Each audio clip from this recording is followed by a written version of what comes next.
कौशिक भाई मिलने के लिए मेरे घर पे। অলরাইট, আজ আমার প্ল্যান ছিল হচ্ছে একটু ভোর ভোর বেরোবো, একটু লং রাইড করব তোমাদের জন্য।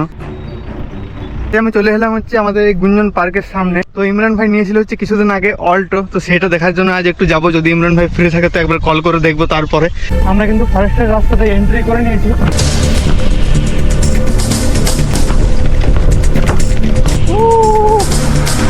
তো ভাই এই জায়গাটার কথা বলছিলাম, এই রোডটা ভাই দারুণ লাগে। তারপরে আমি পৌঁছে যাই এরকম একটা সুন্দর লোকেশনে, জায়গাটা সত্যি লাজবাব। তারপরে সেই জায়গায় কিছুটা সময় কাটানোর পর আমি চলে যাই ঘাগরবুড়ি মন্দির একটু চা খাবো বলে। চায়ের কোনো নামগন্ধ নেই ভাই, লেট হবে একটু, আমাকে বসতে হবে এখন। সকাল সকাল কেক দিয়ে কাজ চালিয়ে তারপরে চা খেয়ে আমি বেরিয়ে যাই। এখানে ঘাগরবুড়ির চায়ের ভাই কোনো তুলনা হবে না। तो हमारे कौशिक भाई मिलने के लिए मेरे घर पे।